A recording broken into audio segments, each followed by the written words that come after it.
Mi nombre es Eugenia Tenenbaum, soy historiadora del arte, aunque me dedico a la divulgación cultural, y he publicado 2 libros. Uno el año pasado, La mirada inquieta, un ensayo sobre arte, y el segundo, Las mujeres detrás de Picasso, un libro de ficción. Muchas historiadoras del arte lo que decimos es que efectivamente Picasso era un maltratador, y precisamente porque lo era y porque representaba a todas las mujeres a las que maltrataba en sus obras, es importante introducir estas conversaciones en los análisis de la historia del arte y luego también, sobre todo, en el discurso museístico, porque es una oportunidad de oro para concienciar sobre la violencia de género y más todavía en los tiempos en los que estamos viviendo. Siempre se intenta excusar a los artistas, en este caso concreto a Picasso, con que eran otros tiempos. Bueno, es que seguimos en los tiempos del patriarcado y seguimos los tiempos en la violencia de género.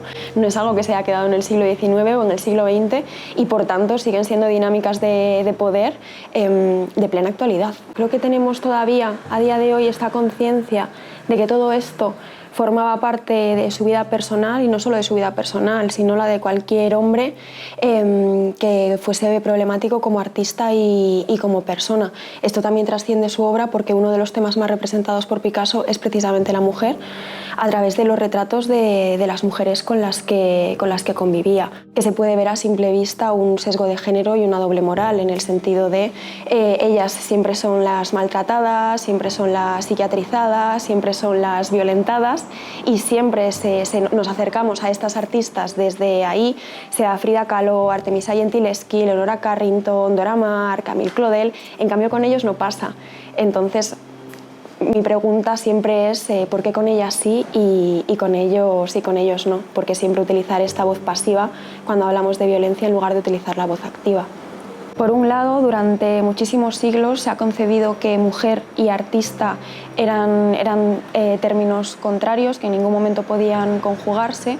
De hecho, cuando François Gillot conoce a Picasso y le dice que ella se dedica a la pintura, él se ríe y le dice algo así como: las mujeres no pueden ser pintoras, las mujeres no pueden ser artistas. Pero luego también esto es, por así decirlo, como un fallo en la historiografía del arte, porque para que exista la figura del genio tiene también que existir la figura de la musa. Y si seguimos encasquetándolos a ellos dentro del genio, pues a ellas vamos a seguir relegándolas a la figura de la musa, y siempre acercarnos a ellas a través de lo que supusieron para estos artistas en lugar de lo que supusieron ellas para la historia del arte. Seguimos sin ser capaces de nombrar la violencia de género en el pasado, de nombrar el racismo en el pasado, de nombrar la homofobia en el pasado, y al mismo tiempo también es una conversación incómoda en el presente, porque al negarlo en el pasado lo perpetuamos. Siempre de nuevo volvemos a no, es que eran otros tiempos. Bueno, pero es que si en el siglo XX no era el momento para nombrar estas cosas y ahora el siglo XXI tampoco lo es, ¿cuándo va a ser el momento para llamar a las cosas por su nombre?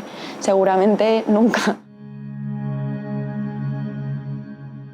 Un ejercicio que suelo hacer en las presentaciones, por ahora lo he hecho en todas las presentaciones y el resultado siempre es el mismo, es que o bien al principio o bien al final hago 3 preguntas. La primera es ¿quiénes de las presentes conocen el Guernica? Todas levantan la mano. La segunda es ¿quiénes saben que el Guernica existe gracias a Dora Maar, que es quien le pone las fotografías del bombardeo a Pablo Picasso delante? Y suele levantar la mano pues igual un 5% de la sala. Y la tercera pregunta es ¿quiénes saben que es gracias a Jacqueline Roque que el Guernica está expuesto a día de hoy en el Reina Sofía y volvió a España una vez se hubo muerto Franco, y entonces digamos que el porcentaje baja del 5% al 2%.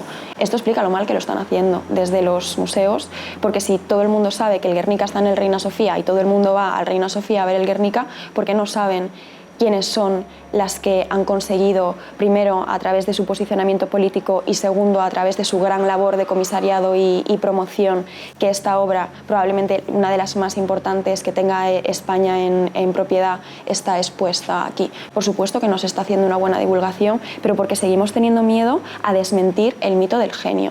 ¿Por qué nos molesta más quitar a estos hombres de un pedestal en el que nunca debieron haber estado, ni como hombres ni como artistas? Y luego, en segundo lugar, porque nos molesta más eso que el hecho, pues, de nuevo, de llamar a las cosas por su nombre y de utilizar el arte como un vehículo para concienciar y sensibilizar.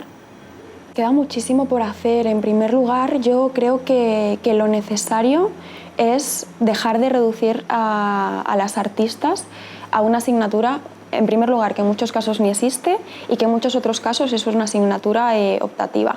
En segundo lugar, aplicar la perspectiva de género, antirracista y de clase a la historia del arte, porque la historia del arte ha sido la historia y sigue siendo, por desgracia, de una minoría culturalmente mayoritaria. ¿Dónde están las mayorías culturalmente minorizadas? ¿Dónde están las mujeres? ¿Dónde están las personas racializadas? ¿Dónde están las contribuciones de la clase obrera?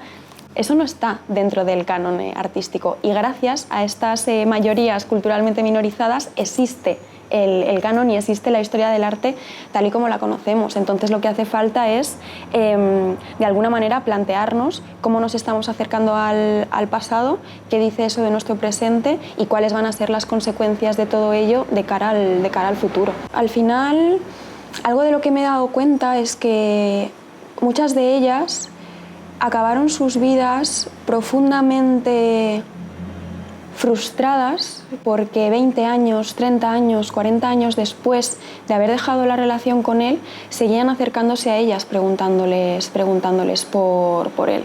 Entonces a mí realmente lo que me interesa y me seguirá interesando de estas mujeres son ellas mismas. ¿Qué hubiesen contado, qué hubiesen querido contar, qué hubiesen querido compartir si en lugar de ir con preguntas hubiésemos ido con curiosidad?